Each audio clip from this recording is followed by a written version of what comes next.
Hey ladies. The me first women are some of the worst types of women who you could have around you. They are always competing with you, they're always trying to one up you, they're copying you constantly, and they're quite literally obsessed. So today we're going to get into the me first friends and the types of women who you should be running for the hills from. How many of you can relate to a me first type of friend where it's like you may have something that you're proud of or that you accomplished and that you share with them, and they could never just be happy for you or clap for you and say, wow, that's really amazing.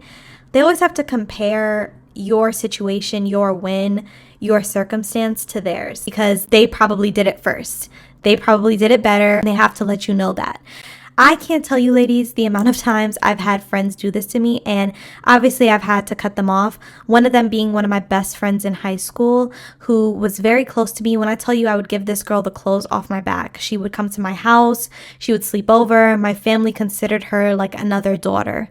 And unfortunately, her proximity to me made her jealous and envious of me over time to the point where it became like an obsession with whatever I was able to achieve or gain. I will never forget, there was one time my father came home from the Container Store and had bought me this like floor length mirror to hang up in my room.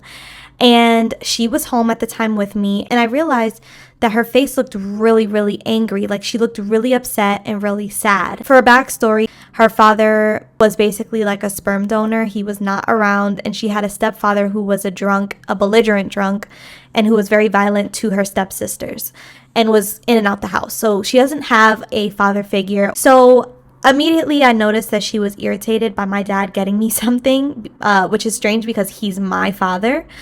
And she turned around and ended up going to get the same exact mirror when I had gone to her house, and she was basically like flaunting it and bragging about her new mirror. And it just felt very much like a one-up type of situation. Like everything just felt like a competition to me after a while. Like at first the friendship was very pure, but it got to the point where, you know, if I was doing something with my makeup or my hair, or if I was going to go do something, you know, an extracurricular activity, it was like she always had to like let me know that she either did that already, been there, done that, you know, or she would go run behind me and do the same things. I had to end the friendship shortly after that incident because it just became kind of like single white female-ish. It became very uncomfortable for me, and I just had to let her go. If you're wanting some one-on-one coaching and consulting on issues like this, or pretty much anything that you're facing and going through, go ahead and click the link in the description box to set up a appointment with me to send a personalized video to you. With this coaching, it's set up for you to learn how to elevate, grow, and heal from whatever is stifling you. So again, the link is in the description box. You can go ahead and check out the packages there as well. More recently, maybe about 4 or 5 years ago, I had a friend who I had to cut off too. If you guys are OGs on this channel, I've told them many stories about this one friend who messed with my ex who was abusive. This is the girl who I'm referring to now, who, you know, later on in my life, we were friends from high school into college, and then even past college into our early adulthood. And I remember, you know, there was a point when I had left my hometown, where we're both from. And I had humble beginnings when I moved out and moved to where I moved to. And there was an opportunity that arose for me where I got a lot of money very quickly. And upon me getting this money, I was able to furnish my home the way I wanted it to. It was my first apartment. I was very proud of it. And, you know, this girl knew what I had gone through. She knew I was coming from a toxic, abusive home. I was coming from a toxic, abusive, narcissistic relationship. She knew all of these things, but to women who are me first types of friends, like they don't care that you've overcome like almost near death experiences. They just care about one-upping you. So she knew all of these things. She knew how hard I had worked to move and to, you know, get something of my own. And she knew how big of a deal it was to me that I was able to furnish my place and just make my place feel like home. And I'll never forget, I was on FaceTime with her when my place was fully furnished for the first time, and I was sitting on my, you know, bar stool, and she could see the entire rest of my home from where I was sitting. So she could see my living room, my balcony, like she could see it all. And when I tell you, ladies, like she could not even hide the disdain on her face. Like, it was so disappointing. Looking back, I'm just like, wow, like, it is so sad how people can be so close to you and so friendly with you when you're low and you're down, when you're going through something really ugly and really hard. But when you come out of it and you elevate and you grow and you come into some money or come into some opportunity, suddenly it's like, how dare you get up from what was supposed to break you, type of thing.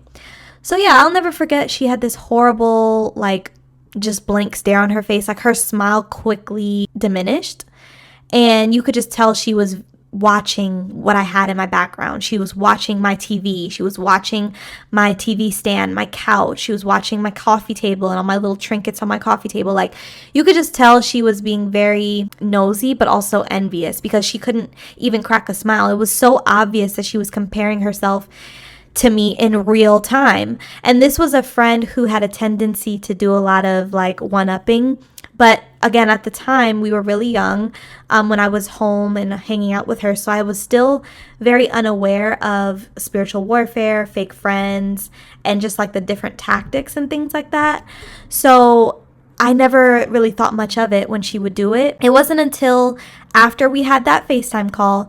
Do you ladies know that she ghosted me for 9 months? She ghosted me for 9 months. She wouldn't reply to any of my calls or texts or phone calls, even though she had moved to a state that was right next to me. So I was hoping, all right, we both moved. We're both from the same place. Like, we can be close. We can have a companion. No, she moved after me to compete with me. So she moved, and 9 months passed. I didn't hear from her. It broke my heart. It hurt me, because this was someone who I knew since I was 14. We were 22 at the time, 23 at the time. And again, I thought this was my friend. I thought this was someone who I would be close to, since we moved very far away from our homes.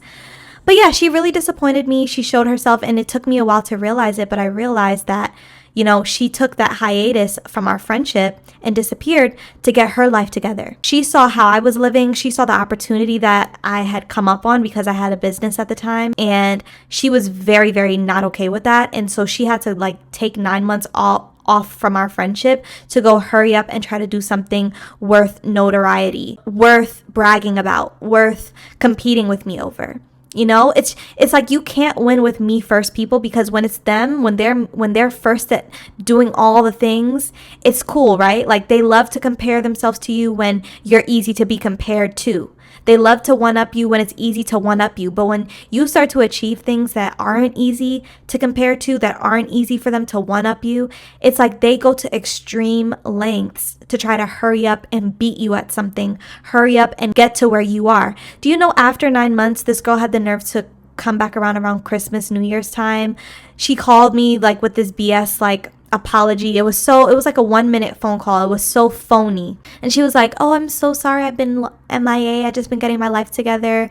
And then she kind of just said, "If you ever want to talk, just give me a call." But that was it. And it was almost like, she knew that she was wrong. She knew that she was out of order for how she was treating me as her friend, but she couldn't even be honest about it, And I forgot to mention, throughout her 9 months of not talking to me, she would call me every 2-3 months just to tell me that she's doing something good with her life. She would never ask me how I'm doing, how my business was doing, how I was doing with work, or, "Hey, can we go meet up?" She would never want to meet up with me again. We moved very far from our home. She moved to a state next to the state I'm in, and I thought, okay, we're close, we can hang out. I invited her to my birthday, and she didn't. She made all types of excuses and lied and said she couldn't make it. It was just a shit show that entire 9 months. And it really hurt me. And the entire 9 months, I would only hear from her when she wanted to tell me some good news about what's going on with her. That's the only time I would hear from her. And that also let me know that she was desiring my approval. She was competing with me while also craving my reassurance, craving my attention. I almost felt like she wanted me to be jealous of her the way she was jealous of me. Have you ladies ever experienced that? Women who are jealous and envious of you, but to make themselves feel better, they have to trick themselves into thinking that you're jealous and envious of them. So they'll do things, very outlandish, weird things, to try to provoke those feelings from you. That's what she was doing. She would call me only to talk about her, only to update me about something good happening in her life. "Oh, do you know I did this? Yeah, all right, girl, well, let me go. I gotta go do whatever. Talk to you later. Bye. That's literally how the conversations were. It was never a reciprocal, friendly conversation. It was no sisterhood. The sisterhood was gone. And ladies, this was, again, the same friend who was messing with my ex. During this time, she was messing with him. So it became clear to me in hindsight, after I had cut her off, that she was doing all of this to compete with me because she was threatened by me, but also because she was dealing with my sloppy seconds. When you're a person who's doing those types of things, you know, you feel like you have to compete with the girl who the guy was dealing with before.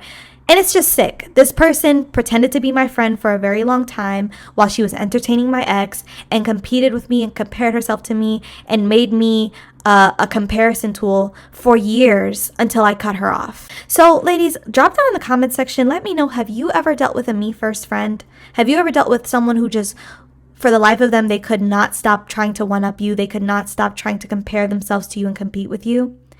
Drop down in the comment section. Let me know your thoughts down below. I'll also be leaving my email in the description box so you can share your stories with me there as well. Have a lovely day, ladies.